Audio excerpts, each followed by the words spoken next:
अंग्रेजों ने भारत पर 200 से अधिक वर्षों तक शासन किया और इन 200 सालों में उन्होंने न सिर्फ भारत से हजारों रुपया की संपत्ति लूटी है, इसके बजाय उन्होंने निर्दोष भारतीयों पर अकथनीय अत्याचार किए। जब अंग्रेजों ने पहली बार भारत पर शासन करना शुरू किया तो उनके पहली बाधा भारत के जलवायु थे। वो भारत के असहनीय गर्म से तन आ गए थे और हर बार की तरह उन्होंने भोले भाले भारतीयों का उपयोग किया इसके समाधान ढूंढने के लिए। जब अंग्रेज भारत आए तब बिजली के पंखाओं का आविष्कार भारत में नहीं हुआ था। ओवरहीटिंग से बचने के लिए वो हमेशा कुछ लोगों को पंखा चलाने का काम करवाते थे, जिन्हें पंखा वाला कहा जाता था। हालांकि इन किसानों का काम कभी आसान नहीं था क्योंकि उन्हें अंग्रेज द्वारा लगातार सताया जाता था। तो दोस्तों, मैं हूँ छोटू। मैं आज आप लोगों को उन पंखा वालों के दर्द भरी अनजानी कहानी सुनाऊंगा जिन पर कभी अंग्रेजों ने इतना अत्याचार किया था वो आप सोच भी नहीं सकते।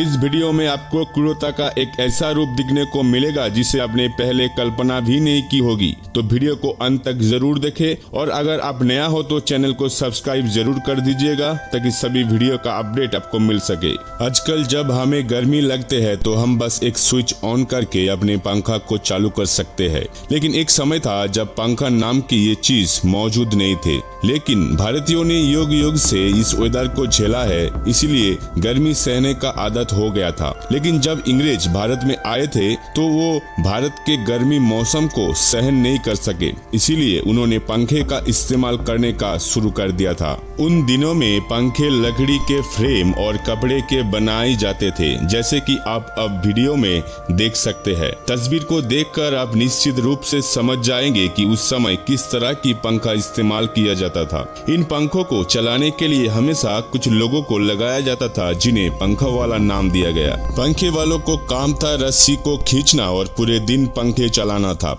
उन्होंने एक पल के लिए भी रुकने नहीं दिया जाता था। अगर पंखे वाले थक जाते और पंखे 1 मिनट के लिए बंद कर देते तो अंग्रेजों को नींद टूट जाते थे। इस वजह से पंखे वालों को सबसे कड़ी से कड़ी सजा मिलते थे। ऐसी पंखों को उस समय विलासिता का प्रतीक माना जाता था। ब्रिटिश उच्च शासक के घरों, कार्यालय और दरबारों में लगाए जाते थे इस तरह के पंखे। प्रत्येक पंखे को संचालित करने में अक्सर 2 या 3 लोगों को लगाए जाते थे। इस पंखे को चलाने वाला कार्यों को करने के लिए अक्सर बहुत मजबूत नहीं तो कम सुनने वाला व्यक्ति और बहरे लोगों को रखा जाता था। मजबूत लोगों को रखने का कारण ये था कि ऐसे पंखे को खींचने के लिए बहुत अधिक ऊर्जा की आवश्यकता होते थे और हाथ जितना मजबूत होगा हवा उतना ही अच्छे होंगे। बधिर या कान में कम सुनने वाला लोगों को रखाया जाता था ताकि वो अंग्रेजों की कोई बात ना सुन सके और ना ही समझ सके।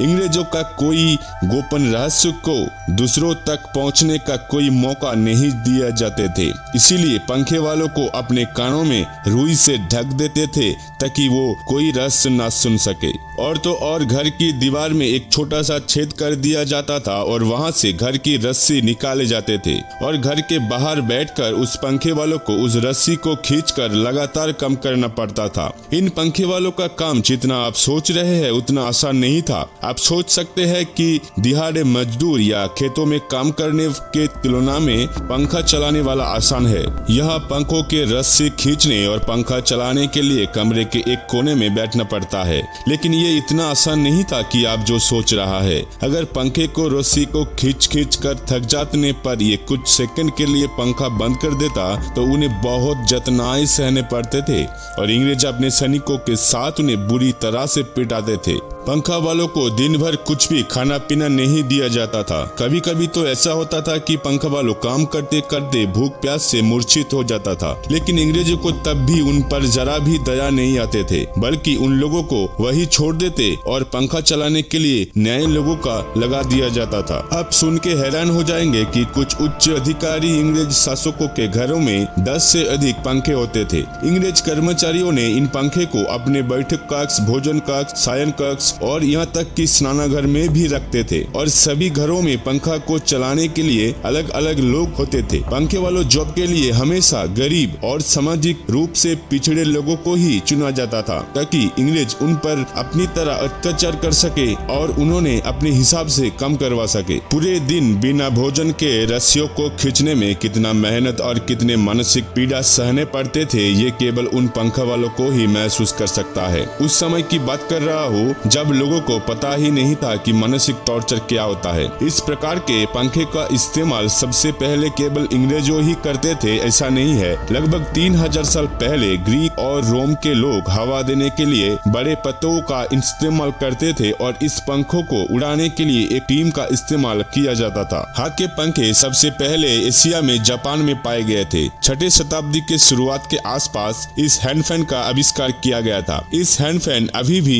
कई जापानी संग्रहशाला में पाए जा सकते हैं। मध्य युग की शुरुआत में ये अभ्यास कई यूरोप देशों में शुरू हुआ था और धीरे धीरे ये फैन यूरोप और एशिया में काफी लोकप्रिय हो गए। जापान से यूरोपीय व्यापारी सबसे पहले इस हाथ पंखा को लेकर भारत आए। शुरुआत से ही हाथ पंखाओं का इस्तेमाल केवल बनेदी परिवार और उच्च पदस्थ सरकारी अधिकारियों द्वारा किया जाता था क्योंकि उस समय ये पंखों का चलाने के लिए बहुत सी लोगों की जरूरत पड़ते थे और गरीबों को हवा देने का काम अमीर लोगों ही करवाते थे। वर्ष 1900 साल के आसपास दुनिया में एक क्रांतिकारी पंखे की आविष्कार हुए जो बिजली के पंखे थे। इसके बाद से धीरे धीरे पंखे वालों का दुर्दशा कम होती गई और इन पंखे वालों के चल बंद हो गए। तो फ्रेंड्स कैसा लगा ये वीडियो प्लीज कमेंट करके बताइएगा। मिलते हैं अगले वीडियो में। धन्यवाद।